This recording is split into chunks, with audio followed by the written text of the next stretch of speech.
로맨스 코미디 장르의 애니메이션을 보다 보면 자주 나오는 여러 장면들 또는 대사들이 있습니다.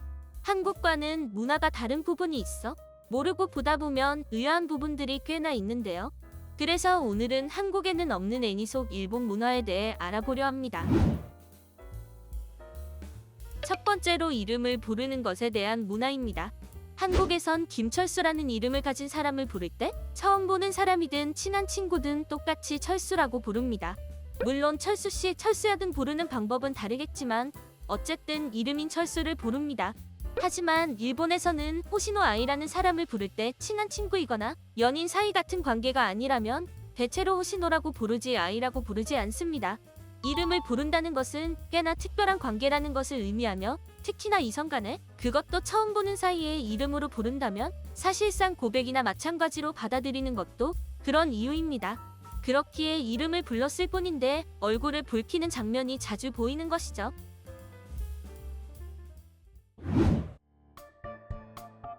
두 번째는 달이 참 아름답네요 라는 문장입니다. 한국에서도 꽤나 유명한 문장으로 고백용 멘트로 알려져 있습니다.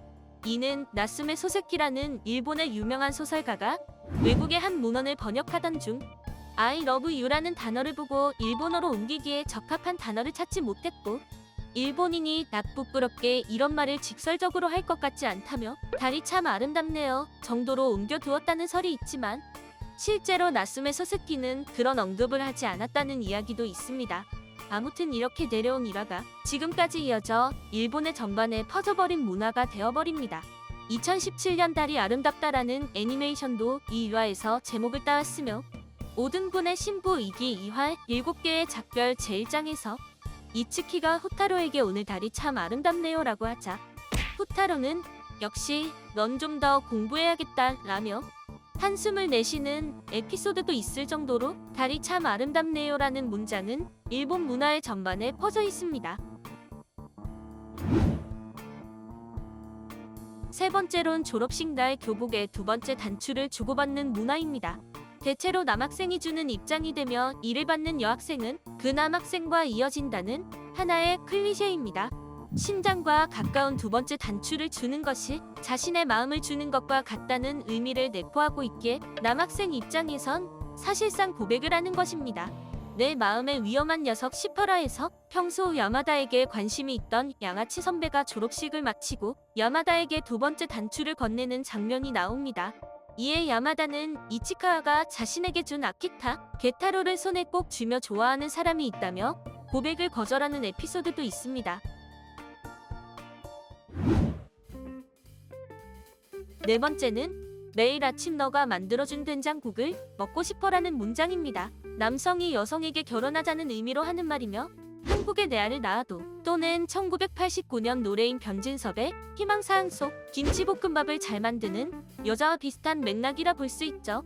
결혼하자라는 의미로 쓰이진 않았지만 수염을 깎다 그리고 여고생을 줍다 일화에서 사유를 주워온 요시다가 잠결에 여자가 만들어준 된장국이 먹고 싶어라고 중얼거리는 장면이 있는데 당시에 요시다는 좋아하던 회사 선배에게도 까인 후였기에 아마도 연애에 대한 감정을 품은 상태로 한 말처럼 보입니다.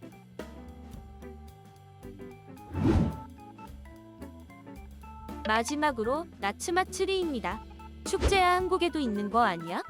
라고 생각하시겠지만 일본에서의 여름 축제는 한국과는 약간 다르며 한국 문화에 빗댈 만한 축제는 없는 것 같습니다.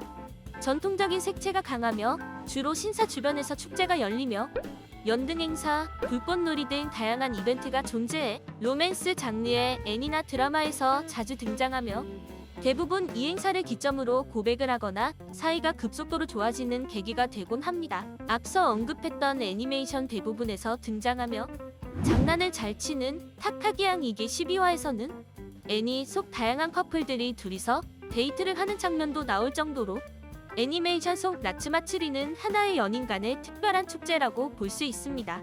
이렇게 총 5가지의 일본 애니 속 문화를 살펴보았습니다. 이 외에도 다양한 문화가 존재하겠지만 그나마 국내에서도 알려진 것들과 로맨스 장르 속 하나의 클리셰가 되어버린 것들만 모아보았습니다. 그것이 낭만이니깐요.